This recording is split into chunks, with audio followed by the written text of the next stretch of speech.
I introduce my next guest today as the person who I looked up to the most or I thought was the coolest person in high school. And I said that because I knew he would get a kick out of it. But there is some truth to that. Myself and Josh Olfert went to the same school. He was a year older than me. He was the captain of our varsity volleyball team when I was a bench warmer, grade 11. And it was a mutual love of personal finance that initially started our friendship. And that's a friendship that has evolved over the last number of years. And one of the reasons that I think it evolved was I reached out to him at one point and I told him that how much I appreciated him for influencing a lot of the ways that I look at life. And he was a little bit confused. And I told him he was actually the reason why I chose not to go into personal finance as a career path and pushed me to pursue what I'm doing now. The conversation you're about to see, we talk about his obsession with golf, his view on the work that he does, and starting out a new endeavor as a content creator and where he sees that in the future. And I think if you take one thing from this conversation, it'll be the fact that success comes from years upon years of consistent work.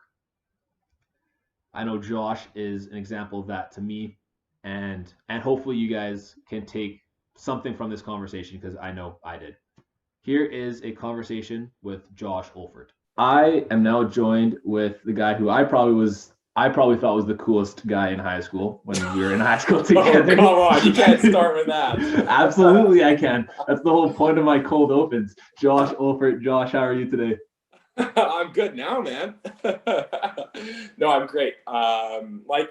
We chatted both briefly, just trying to get into routine and try to find some meaning and some happiness when there's nothing I can do outside of my own apartment. So, we've been doing okay with that. But no, I'm really happy. I'm really excited to have this conversation, and that's a hilarious way to start it off because I certainly didn't see it that way, but. Well, I'm here for whatever we want to chat about. I'm more than excited to hop into anything. So thanks for having me and thanks for putting this together. So if for those that may not know you, do you want to give a quick 30-second to a minute bio of who you are, what you do?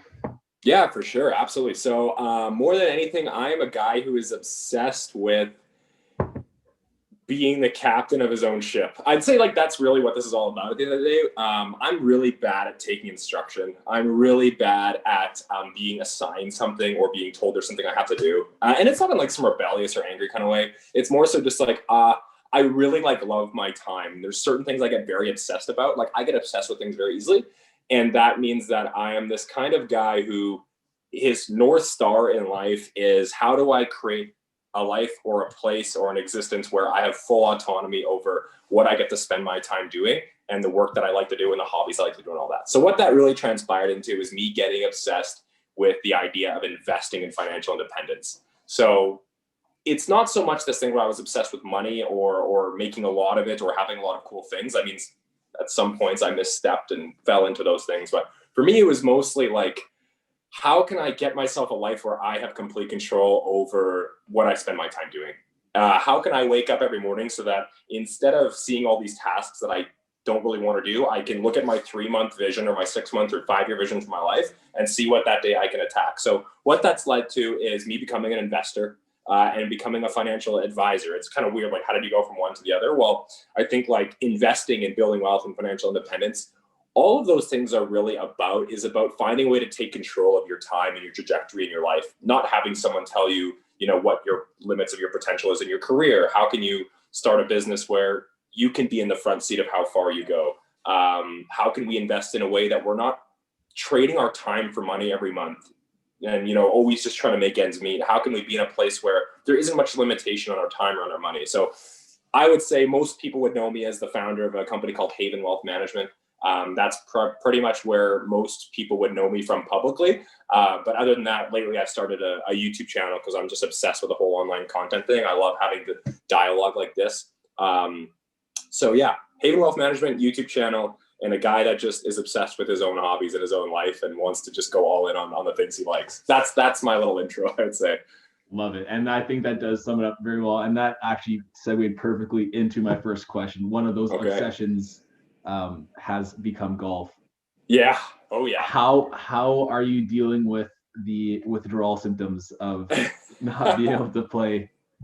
Yeah, no, that's a great question, man. So I took up golf like seriously about 2 summers ago. And you and I remember even you took me to like, I remember I went out to like some corporate event and just got my butt handed to me. And I was like, man, golf isn't something you just pick up. So I remember talking to you and I said, hey, Matt, like, can you teach me how to golf? So we went to the driving range and you gave me some very basic pointers and built me from the ground up. That was probably 3 years ago. And then 2 years ago, like I got a membership and I got super into it, started playing like triple digit rounds a year. Yeah, man, there is something about that game that is more than just a sport. Like there's something about it. And I'm not sure how it's the dynamic between the way it's structured or the overall goal of it, but there's something like metaphysical there for me. It's not like a game that I like to play. There's something there that provides like meaning in some weird way, or it provides like peace. It provides like a place I can go that just for like, it's the only thing in my life where for 4 hours I can do something and not think about anything but that.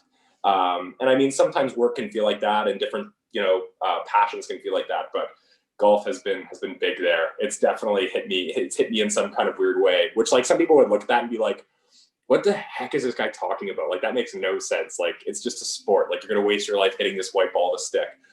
But there's something there. Anyways, withdrawal symptoms. Luckily, I mean, I say this in a really weird way. Luckily, my back is completely shot from just playing too much and not taking care of my body. So I need this winter to like do physio and do chiro and do training and like get myself ready so that when spring comes around, we're playing. So luckily, because of the back injury, I'm not experiencing too much withdrawal. I couldn't be out there anyways.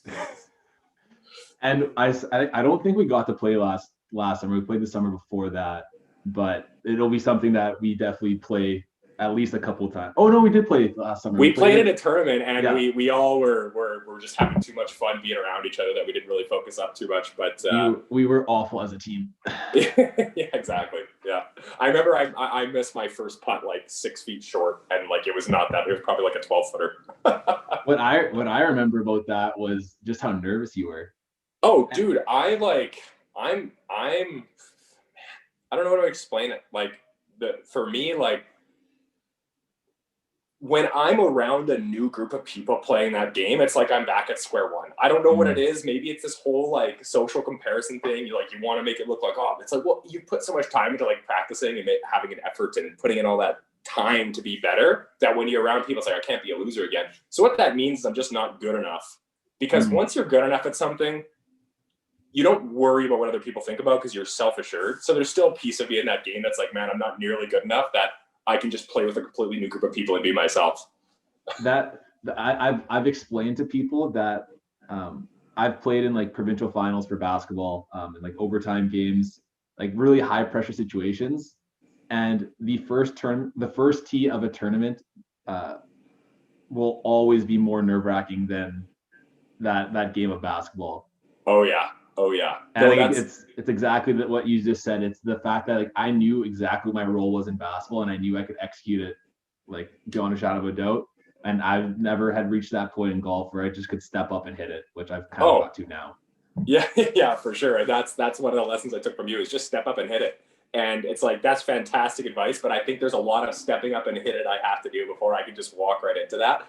And it's the same for anything that I've ever done, whether it's like something that I got really into, whether it was volleyball at first or business second. It's like, you're always going to feel that self-consciousness or that lack of confidence when it's just your body telling you, hey, you haven't practiced this enough or you haven't been in this situation enough to like feel confident executing to the best of your ability. So it's just getting the reps. I mean, once I play golf around 20, 30 different new groups of people, that'll go away, but I know that I'm just not there yet. So it's almost like a nice physiological sign that you need more practice.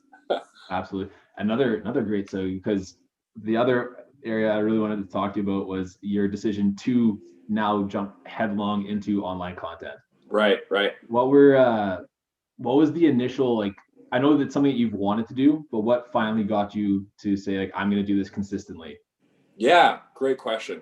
I'll start with the story, which is I tried to do YouTube 3 years ago, like in 2016. And I thought just like, oh man, like it makes so much sense. Like there's a lot of people who are getting a lot of traction from it. There's a lot of ways this could support my business. Like I would probably find it fun. Everything about this is interesting. But what everybody finds is so difficult is the consistency. Like, how do you force yourself to come out with something twice a week for 2 years? Because you're not going to get any traction unless you come out with something regularly for a long period of time. Yeah. It's like anything worthwhile, anything meaningful is going to take time to compound. So, and sorry, I go on tangents. A tangent to that is anything that doesn't take a long time is probably fake. It's not the real thing. And that's just the way I've come to learn things is like when I talk about investing with clients, right? It's like if you're day trading, you're making quick money. It's like the materialism or like the pornography. It's like that quick hit that is just like that dopamine that has no meaningful long-term value whatsoever. So anyways, all that being said, coming back to the YouTube story, I posted a bunch of videos and I came back to them about 8-9 months ago. And 2 of my videos had like 30,000 views on them. And they had like 200 when I posted them. So it hit me immediately, like what would have happened? Where would I be? Where would my business be? Where would my career be? You know, the internet is just this engine for serendipity. It's like you put stuff out there about yourself and everybody who's interested receives it and they start talking to you. And then you foster these connections and maybe they become a client or whatever. All this to say, I feel like by not continuing to go down that road, by deciding, oh man, I've made 8 videos, but this is just too hard to edit and film and all this stuff, I stopped. And what I learned was that if I had just kept going, maybe I would have hundreds of videos with 30,000 views on them. So that hit me like over the head. It was like a baseball bat. I was like, man, like look at where you could be had you just kept going. Like you had the idea right, everything was right, you just stopped. So that's kind of the story that I would say kicked me into gear specifically. But I don't know, it's just becoming more and more obvious to me. Like as an advisor or someone who's in wealth management, the last 100 years has all been all about go find business owners, go find people who are in some industrial job, go find people who have built a company and hired people, because that's where the wealth is. That's where you can like provide value and service as a financial advisor. And my experience working with my own age group is just completely different than that. It seems obvious to me that the new wealth or the new business or the new cohort of people who are going to take control of their life are creators. It seems obvious to me that that's where this is going. Now, it's kind of a pretty big assumption, or it's like a big claim to make. But I would say that it's just, you know, when you start a company, there's so much risk, and you have to hire people. And what people don't understand is that when you hire people, they stress you out way more than a boss stresses out someone that's been hired. So you're hiring people, and that's something that you got to keep tabs on. And there's, you know, people trying to take you out for whatever reason. You have competitors and all this stuff. There's accounting and marketing and advertising. Starting a company is really hard. And traditionally in the world, the only way to do what you wanted for a living and work on your own time was to start a company. Like that's where you had to go. You had to start some business you were interested in, make a living off of that. But now it's like, okay, there's this new thing that's been created over the last decade called a creator. And these people are people who are obsessive about one particular idea, whether it's math or whether it's astronomy or whether it's whatever it is. Like you can have anything. The world is big enough. You can create a platform for like-minded people who are interested in what it is that you're doing, and you can monetize that. You can grow a YouTube channel to 250,000 subscribers just based on some little niche, and that can pay you for the rest of your life, provided YouTube doesn't, you know, X-nay everything. But all this being said, it's like I'm running into client after client after client and story after story after story of somebody who achieved what it is that I want, which is that life where I get to spend the maximal time doing things that are meaningful and exciting to me. They've achieved that, and they didn't have to do the 30, 40 years of compounding their investments. They didn't have to do the 10 years of trying to start a company. They just went all in on the thing they were excited with, and it kind of became a source of income. It became a career for them. So I would say it's twofold. One is I want that for myself. And 2 is if I'm going to be someone who is a financial or a wealth advisor, my thought has always been I need to be involved in all the things that my clients are. I need to know what it's like to have that experience of owning a portfolio of stock market investments through a crisis, or what it's like to invest in different companies, or what it's like to own real estate. And now to me, or you know what it's like to own a business, because that's what a lot of these people do. But now I don't know what it's like to be a creator. And now all of these clients that are coming to me are like creators. And it's like, I can't empathize with what you do. So for me, it's like, man, from so many different angles, it's like, this is something I have to do. Yeah. And I found that it just helped my life in so many ways.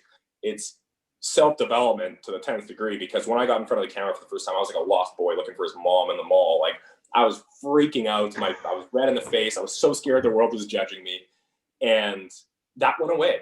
And now it's like, I do a call with you like this, and it's just fun, right? Yeah. So that, like, it's developing me, it's bringing in clients to my business, it's a potential new form of career or income later down the line. So just so many things happened at once for it to be the right decision. And then ultimately I was like, all right, what more do I need? Like, if this doesn't get you up doing something, you're pretty much hopeless.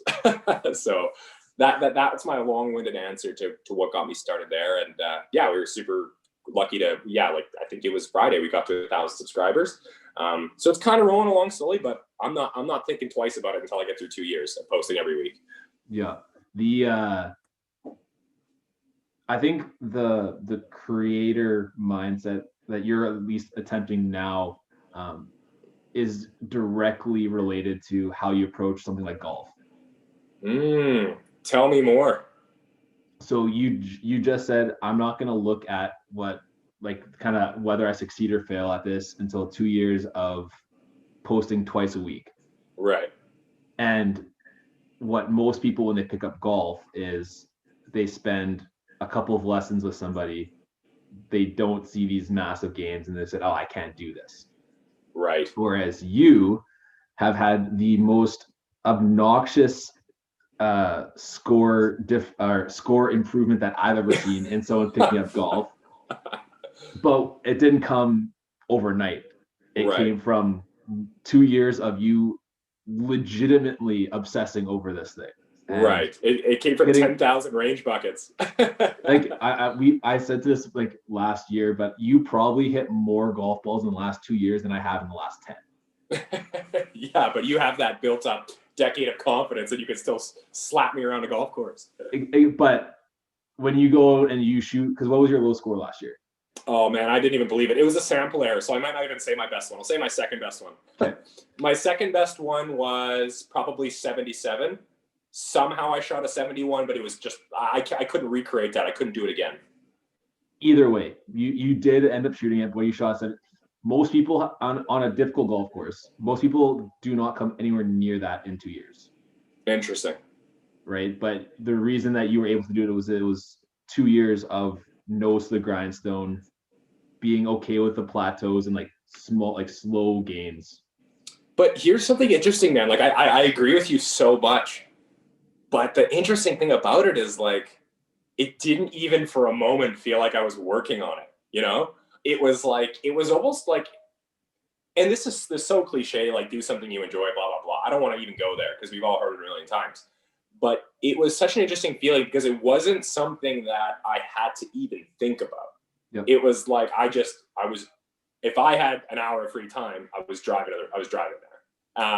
And it was like, this is just the funnest thing. It's like, it's almost like you feel this weird, not like a calling, but it's like, I didn't make any of that decision. It was just kind of like pre-made for me. It was like, if I have an hour of free time, it's something that I enjoy so much. It takes me away from everything that's going on in my mind. And like, it's something that I can improve at. And if I've learned anything about myself over the last, let's say, decade, it's like, I don't need to achieve anything. I don't need to be successful. I don't need to have whatever. I don't need to shoot 71. I need to see myself getting a little bit better every day or getting a little bit better every year. And if I, like, the biggest dopamine hits or serotonin, whatever chemical it is, the biggest endorphins I ever receive are when I've been able to measure that I've progressed in some area. It's like, whether I read a fantastic book and it reshifts the whole way I think about a lot of things and it fills in a lot of the holes I had before. And I feel like, oh, I can think clearer now. Or if I get one more client, it's like, oh, my business is that little bit bigger. Or if, I'm shooting one stroke lower, right? So it's like, golf is this thing where I was started out so bad, and it was this area of my life where I can improve that the easiest because I'm so bad. And it just almost, it became an addiction because you see that progress and you can't stop. At least I can't stop. How has that changed over the last, probably close to a decade? Because I know from past, or just like our past conversations, Mhm. it seemed like your goals used to be much more with the end in Right. Yeah. view. Yeah. So as a volleyball player, you want to be like an MVP at nationals. I did. I wanted that really bad. In finances, you wanted to purchase a Lamborghini. Yeah. Oh yeah. So like That's still a what? goal, by the way. Absolutely. But at what point did that really shift for you of taking like the journey of towards, maybe you could call it mastery, or the journey of progress instead of those end validation goals? Great question. Great question. Um, what I realized is that everything that I was chasing was for status. Mm. I realized that nothing that I was really doing or putting my heart and soul into was for my own enjoyment. I mean, it was like I was enjoying it because of the progress, but the ultimate end I was seeking was to be seen better by other people. It was, how can I be the most popular person? How can I be the person who people admire? How can I be that person that people go to for help? I want to be an inspiration. And it's like, there, I think it's tough because there are good versions of that. You can be a praiseworthy person that a lot of people admire and like, and you deserve it. And that's great. But for me, it was being the best volleyball player, being the best whatever, owning the Lamborghini, all that stuff. It was always for me like there was some attention, like it just screamed that there was some attention like I didn't get as a kid or something, which isn't true. Like I had a fantastic family, and like, but it just seems like there was some hole, there was some void I was trying to fill by always having to one up people and always being the best at something. For some reason or another, it got into my head that the way that you're a valuable person, or the way that you can get people to care or to like you or to have a good existence, is to achieve a ton of stuff. And not only do you need to achieve a ton of stuff, you need to achieve more than everyone else. And it was like this zero sum pie fallacy where someone else had more success or more attention that somehow like took from mine. And that's the same way. And, you know, I don't want to get into this, but that's the same way people view wealth and in like income inequality and all that stuff these days, is if someone has more, I have less. But these are all fallacies. Like, it's not true at all. And when for the first time, like I had this crushing experience where two of my closest friends essentially achieved all of the dreams that I had set for myself. And it was like you have this such a weird dichotomy in your mind of like, I'm so happy and proud of them, but I'm so resentful at the same time. It's like your ex-girlfriend wins the lottery. It's like, oh man, not only, you know, do I feel like my relationship with this person is tarnished, but now their life is perfect and they have everything settled and they're fine. And here's sorry old me grinding away, not getting anywhere. So I think I realized through that trauma, like waking up every day for 2 years being like, I'm so behind, I'm such a failure, like I'm an absolute loser, like everybody gets places further than me, faster than me. And then I had tied all my worth to my achievement. I realized that if I had just kept thinking myself into that hole, I would have lived a depressed, miserable life. And it quickly dawned on me, like, I don't know, I wouldn't say quickly, it eventually dawned on me that maybe if the way I'm seeing the world constantly causes me anxiety and depression, and I'm using those words lightly. It seems to me that if I'm always just burdened by my own mind, maybe I'm not looking at the world the right way. So I started to, over time, it wasn't like overnight, but over time started to shift this whole idea that my importance or my value is directly tied to how much I accomplish relative to someone else. And after really discovering that, I realized that, you know, the things that actually do excite me in like a more whole and long-term, in a more pure way, it almost seems. Not always trying to be the best at something or beat other people or get to the highest spot, but more so, you know, how can I be of value to people? How can I create win-wins? How can I have a business that helps the maximum number of people? And these all seem cliche again, but at the end of the day, it's like I came to realize that if I can win by helping other people win in whatever it is that they're trying to do, it's like it's just so much better to me than trying to just status chase. So anyways, that's a long rant as well, but that's pretty much where that whole experience came from, of being super like focused on the end, to now being more so just, more open-minded to the fact that maybe that's not the right way to think. That's pretty much it. Well, it seems like there's a kind of an understanding of appreciating where you are like at that moment, Mhm. but also being able to see yourself 3 years down the road and be like, I could be so much better if I stick to what I'm doing Yeah, consistently. totally. One thought came to my mind there, which was, um, let me think for a second. It was sorry, what did you just say? I have to bring this up again. In terms of like being accepting and like appreciating where you are currently Right. without being complacent and saying that I'm going to be so much better in 3 years if I maintain those same habits. And Right. And I mean, one thing that came to my mind when you said that was that whole process that I went through of having to make that shift of being so focused on the end and all this stuff we're talking about. I would have had to face that at some point. Like it was just an error. It was an error in the code of my mind somewhere that I picked up along the way.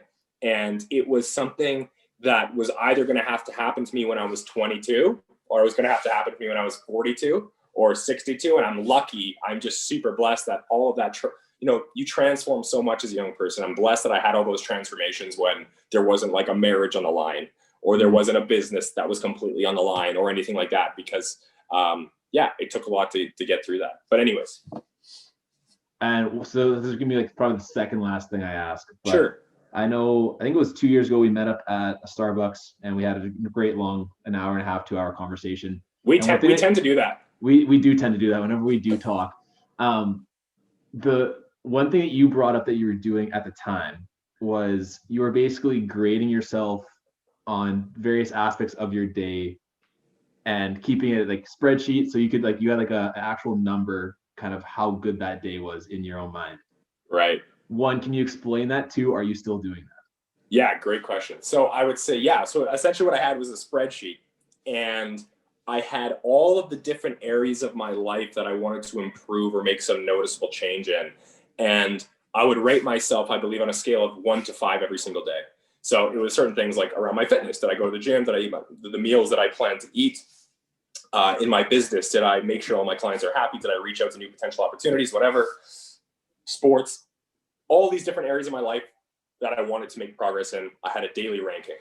And I probably updated it every day for 6 months. And here's the funny thing, it's like meditation, or it's like, it's this thing, or here's a good example, it's like rehabbing an injury, or meditation. It's this thing that you do when life is hard and you're in a bad spot and you're not happy with where you're at.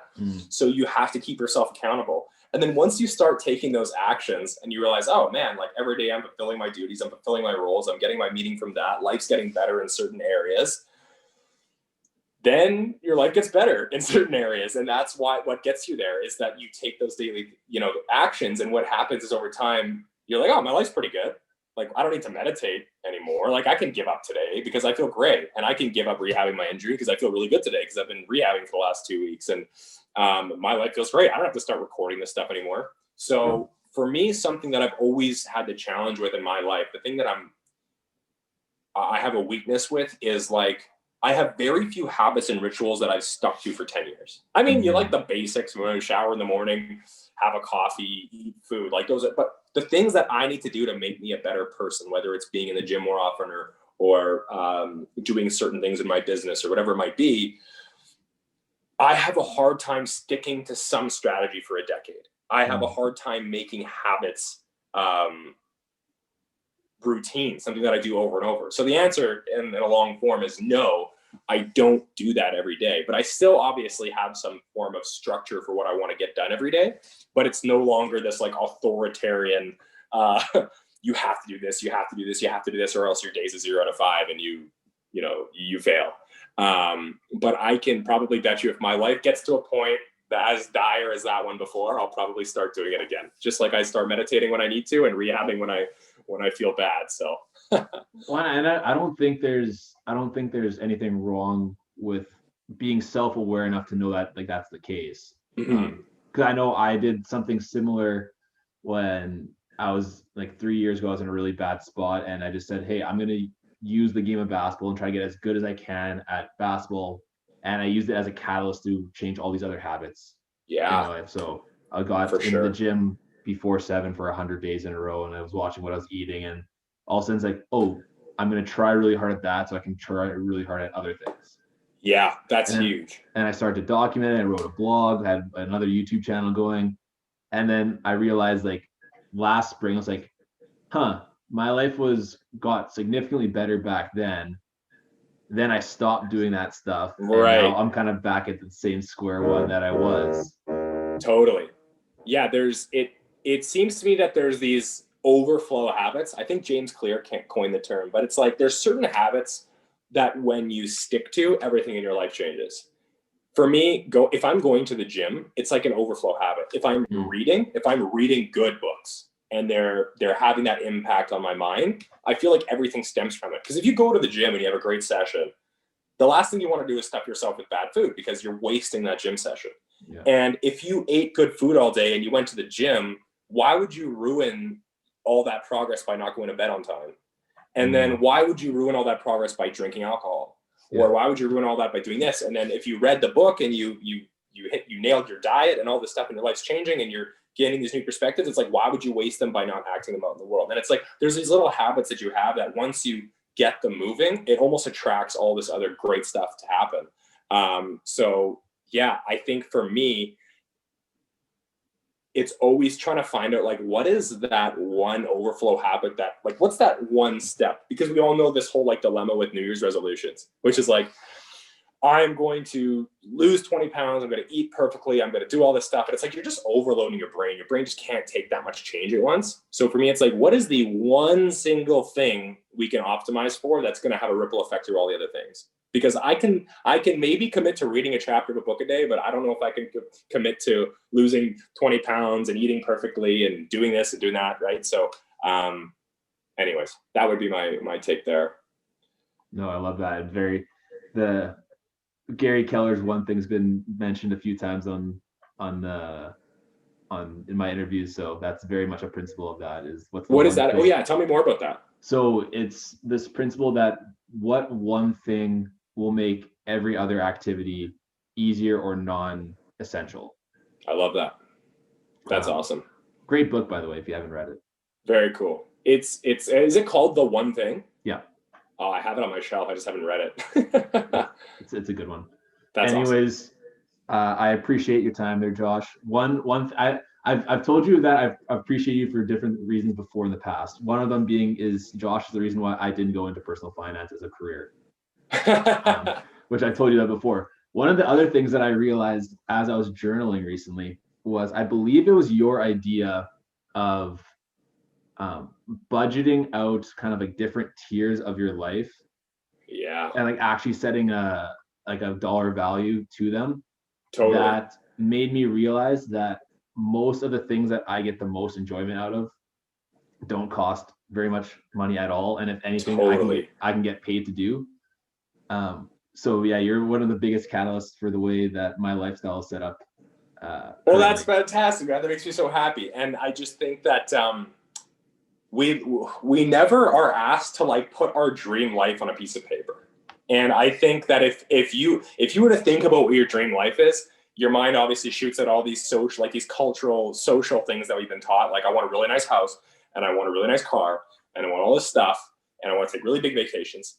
But there's this really wonderful benefit of, having some financial success or independence that you get, which is you realize very quickly that those things are just so temporary. And it's almost cliche to even say this, but it's like the benefit that people who have wealth have is they realize more than anyone that every single thing we're chasing is meaningless.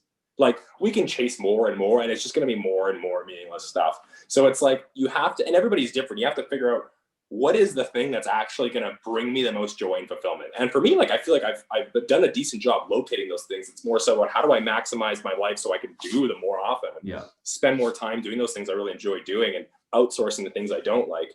But yeah, that's fantastic because I think when people get honest and they get past all the things that their brain just populates them with, they get honest, they dig deep and they find, here are the 5 or 6 things that make me feel alive or are going to make me feel the most alive with the rest of the next 80 years that I have or less.